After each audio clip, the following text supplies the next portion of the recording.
Olá, Físio, tudo bem? Se você atende bebês, eu preciso te dizer uma coisa com muita clareza. Existe uma diferença enorme entre ver o movimento acontecer e entender o movimento. E é exatamente essa diferença que separa um atendimento comum de um atendimento que realmente gera resultado. Durante a faculdade, a gente aprende marcos motores do desenvolvimento, como rolar, sentar, engatinhar, andar. Mas quase ninguém te ensina o que realmente sustenta tudo isso. Quase ninguém te ensina o olhar para o bebê e pensar: como esse movimento está sendo organizado? Quais os músculos estão sendo ativados? E por quê? Existe estabilidade suficiente para esse movimento acontecer? Esse bebê ele está compensando ou ele está realmente desenvolvendo o controle? E é por isso que muitos atendimentos ficam superficiais. Porque sem entender a base, você tenta treinar o movimento final.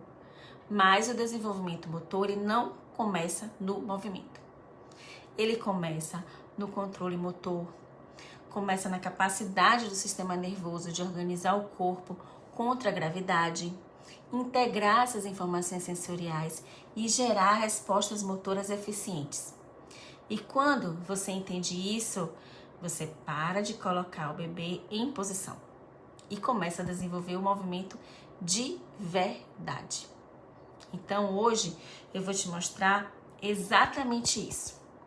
Vou te mostrar o que realmente acontece no corpo do bebê quando ele chega no 4 apoios, evolui para engatinhar e progride para posições mais avançadas. Mas, mais do que isso, eu vou te ensinar a enxergar controle motor, aprendizado motor, com a construção da habilidade motora, a ativação da musculatura antigravitacional e a importância da estabilidade proximal do tronco. Porque quando você entende essa base, seu raciocínio clínico ele muda, seu olhar ele muda, vira chave e o resultado do seu atendimento ele muda completamente. Agora sim, vamos aprofundar.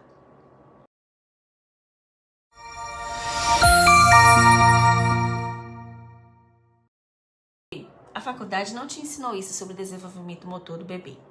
E quando você entende essa biomecânica, o seu atendimento ele muda completamente. E eu vou além. Ela também não te ensinou a enxergar o movimento do bebê sob a ótica do controle motor. Porque o que você vê não é apenas movimento. É o sistema nervoso organizando estratégias para lidar com a gravidade. Então, quando o bebê ele chega na posição de 4 apoios, ele não está simplesmente assumindo uma postura. Ele está organizando uma das bases mais importantes do controle motor. E aqui acontece uma ativação muscular integrada e extremamente coordenada. Mas, agora, aprofunda comigo. O controle motor é a capacidade do sistema nervoso de organizar, ativar e modular os músculos para gerar um movimento de forma eficiente e funcional. E o 4 apoios é uma das primeiras posições onde o bebê ele precisa de fato resolver um problema muito complexo, que é sustentar o próprio corpo contra a gravidade, organizar múltiplos segmentos corporais e ao mesmo tempo ajustar continuamente o corpo com base em feedback sensorial. Ou seja, aqui começa de verdade a construção da habilidade motora. E lembrando, a habilidade motora não é só saber fazer, é saber fazer com controle, consistência, adaptação e eficiência. E isso só acontece quando existe uma base. Na cintura escapular, os músculos como o serrátil anterior e o trapézio entram para estabilizar a escápula, enquanto os romboides eles atuam evitando que a escápula se afaste excessivamente do tronco. E isso garante uma base estável para o apoio de peso nos membros superiores. Sem essa estabilidade, o bebê colapsa, não sustenta e não evolui. E aqui entra um conceito fundamental: a ativação da musculatura antigravitacional. Esses músculos, eles estão trabalhando contra a gravidade o tempo inteiro. Eles não estão gerando movimento, eles estão sustentando, organizando e estabilizando. Essa musculatura antigravitacional ela é responsável por manter o corpo alinhado contra a gravidade. Sem essa ativação muscular, não existe base para movimento voluntário. Ou seja, primeiro o bebê ele aprende a sustentar, depois ele aprende a controlar e só depois ele aprende a se mover com qualidade. No tronco, o core ele começa a trabalhar de forma mais eficiente. O transverso do abdômen, os oblíquos, os multífidos e os paravertebrais atuam juntos para manter o alinhamento contra a gravidade. Esse é o início real da estabilidade proximal. E sem estabilidade proximal, o movimento distal simplesmente ele não se organiza. Agora, preste atenção. Estabilidade proximal de tronco não é ficar duro, parado. É a capacidade que o bebê tem de se ajustar e sustentar e modular o tronco em tempo real. É um trabalho de cocontração o tempo inteiro. O core ele não trabalha de forma isolada, ele trabalha em antecipação. E isso se chama controle postural antecipatório. É o famoso feed forward. Antes do bebê se mover, de mover um braço ou mover uma perna, o tronco já se organiza para permitir esse movimento. Todo mundo em cocontração. Se isso não acontece, o bebê ele perde alinhamento, descompensa ou compensa com rigidez, ou simplesmente ele trava e não consegue se mover. E aí entra um ponto que muda completamente o seu atendimento. O movimento distal, braço, perna, depende diretamente dessa estabilidade proximal. Se o tronco ele não sustenta o membro, ele não funciona. Se o tronco não mantém isso daqui, essa estabilidade, o membro superior ele desaba e ele não consegue sustentar. Na pelve, glúteo máximo e glúteo médio e o ilho-psoas começa a atuar organizando essa base. Ao mesmo tempo, a cadeia posterior entra em ação, principalmente com os isquios tibiais, que ajudam no controle da pelve, evitando compensações. Aqui, o bebê começa a desenvolver consciência corporal e a capacidade de sustentar o próprio corpo. E aí a gente entra em um outro conceito essencial, que chama de integração sensório-motora. O bebê, ele não está só ativando o músculo, ele está aprendendo com o próprio corpo.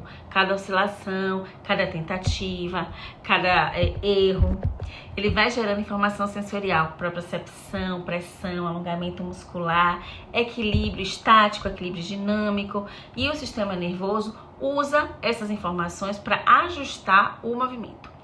E isso é o que? Aprendizado motor. Aprendizado motor é o processo pelo qual o cérebro ele modifica o movimento com base nessa experiência. Ou seja, o bebê ele não nasce sabendo engatinhar. Ele aprende a partir das tentativas, erros e ajustes. E isso é extremamente importante para você entender. O erro ele faz parte do aprendizado motor. A instabilidade faz parte do processo. A oscilação não é um problema. A oscilação é construção. E é justamente quando essa base está bem construída que o bebê começa a engatinhar. Então, engatinhar não surge do nada. Ele acontece quando o bebê ele adquire estabilidade em 4 apoios, controle de transferência de peso, dissociação de cinturas, coordenação bilateral. Ele deixa de apenas sustentar uma posição e passa a controlar aquele movimento. Agora, você não está mais vendo por sua postura. Você está vendo agora movimento organizado, controle motor refinado, habilidade motora surgindo. Veja quantas coisas. Durante o engatinhar, o padrão cruzado, ele entra em ação, o braço direito com a perna esquerda e vice-versa. E isso exige comunicação entre os dois hemisférios cerebrais e um nível mais refinado de coordenação neuromuscular. Aqui o nível sobe, porque agora o bebê ele precisa transferir peso, liberar um membro, manter estabilidade no resto do corpo, coordenar o movimento no tempo e no espaço. Isso é controle motor avançado. E mais, isso é construção de coordenação intersegmentar entre os segmentos do corpo. O corpo inteiro ele precisa conversar para que o engatinhar aconteça. Os membros superiores continuam exigindo bastante da cintura escapular, com o tríceps sustentando o peso do corpo, o serrátil anterior organizando a projeção da escápula e os romboides controlando esse movimento de forma excêntrica. no tronco, o core, ele precisa estar o tempo todo ativado para manter, para garantir essa estabilidade dinâmica. Percebe a evolução e a riqueza que é o engatinhar? Antes, em 4 apoios, o bebê tinha a estabilidade estática. Agora, no engatinhar, ele tem a estabilidade dinâmica. A estabilidade dinâmica é igual a manter controle mesmo em movimento. E isso exige muito mais. Já nos membros inferiores, o glúteo máximo, ele participa da propulsão. O glúteo médio estabiliza a pelve, evitando quedas laterais. O iliopissoso auxilia no avanço da perna. E os isquiotibiais atuam principalmente no controle do movimento, desacelerando e organizando cada fase de deslocamento. Aqui entra um conceito sofisticado, o controle excêntrico. O músculo, ele não trabalha só para gerar movimento. Ele trabalha para frear, ajustar e refinar esse movimento. E isso é essencial para a qualidade do movimento. Mas o engatinhar vai muito além de força. Ele promove ganhos fundamentais no desenvolvimento do bebê. A propriocepção é intensamente estimulada, aumentando a consciência corporal. O bebê ele começa a entender onde o corpo dele está no espaço, melhora essa organização espacial, é uma movimentação em 360. Ele desenvolve essa noção de direção, de planejamento motor, de relação com o ambiente, de se localizar naquele ambiente. Agora você começa a enxergar o impacto real do engatinhar. O engatinhar é um laboratório de aprendizado motor. No engatinhar, o bebê desenvolve planejamento motor, ajuste postural, coordenação bilateral, ritmo, se ele quiser ir mais rápido, sequenciamento. Isso é a construção da habilidade motora funcional. Então, o engatinhar não é só deslocamento, é a organização do sistema nervoso em movimento, e isso muda tudo na forma como você atende. E aí, quando esse sistema ele está mais maduro, o bebê ele evolui para a posição de urso. Na posição do urso, a exigência ela aumenta significativamente. O bebê ele retira o apoio dos joelhos e isso vai exigir muito mais força, estabilidade e controle. O core passa a ser ainda mais solicitado para manter esse alinhamento corporal sem essa base de apoio adicional, que são os joelhos. Agora, o desafio contra a gravidade ele é ainda maior. A ativação antigravitacional atinge um nível mais alto. O corpo ele precisa sustentar mais peso e com menos apoio. A cintura escapular agora ela trabalha de forma mais intensa. Serrátil, trapézio e romboides precisam garantir uma estabilidade ainda maior, já que a carga agora é maior sobre os membros superiores. Na pelve, os membros inferiores e a cadeia posterior entram com força total. Glúteo máximo, glúteo médio e isquios atuam juntos para sustentar essa posição. O gastrocnêmio, ele começa a participar mais ativamente do controle distal, enquanto o psoas, ele auxilia no controle de elevação dos joelhos. Essa posição exige um controle excêntrico, exige força e equilíbrio dinâmico. Ela representa, a posição de urso, um avanço importante na preparação para a verticalização. E aí, você começa a ver claramente a progressão do controle motor, refinamento do aprendizado motor, consolidação de mais uma habilidade motora. E o mais importante é entender que o bebê só chega nessa fase porque adquiriu competências anteriores. Ele desenvolveu força de core, estabilidade escapular, controle de pelve, integração de toda essa cadeia muscular. Ou seja, o desenvolvimento motor ele não aconteceu por idade, ele aconteceu por aquisição de controle motor. E aqui está uma frase que muda tudo. Desenvolvimento motor é resultado de controle motor mais aprendizado motor mais experiência. Então, o primeiro bebê, ele constrói estabilidade no 4 apoios. Depois que ele está ali, ele organiza o movimento de engatinhar. E, por fim, ele desenvolve uma força e controle avançado na posição de urso. Isso é progressão. Isso é neurodesenvolvimento. E isso é ciência aplicada à prática. Se você não entende essa progressão e essa biomecânica, você não está tratando o movimento. Você só está colocando o bebê em posições. E posicionar não é tratar. Tratar é entender o que o sistema nervoso precisa aprender. Tratar é oferecer experiência motora adequada. Tratar é facilitar controle, não é impor movimento. E quando você entende o controle motor, aprendizado motor, habilidade motora, ativação antigravitacional, estabilidade proximal, você deixa de ser um fisioterapeuta que executa técnicas e passa a ser um fisioterapeuta que desenvolve o movimento, um raciocínio clínico. E isso muda completamente o resultado do seu atendimento. Porque isso não é só sobre 4 apoios, não é só sobre engatinhar e não é só sobre a posição do urso. Isso é sobre como o sistema nervoso constrói o movimento. É sobre entender que o bebê ele não está atrasado. Muitas vezes ele não teve uma base bem construída. É perceber que sem controle motor não existe movimento organizado. Sem aprendizado motor não existe evolução. Sem estabilidade proximal não existe liberdade de estar. Sem ativação antigravitacional não existe sustentação contra a gravidade.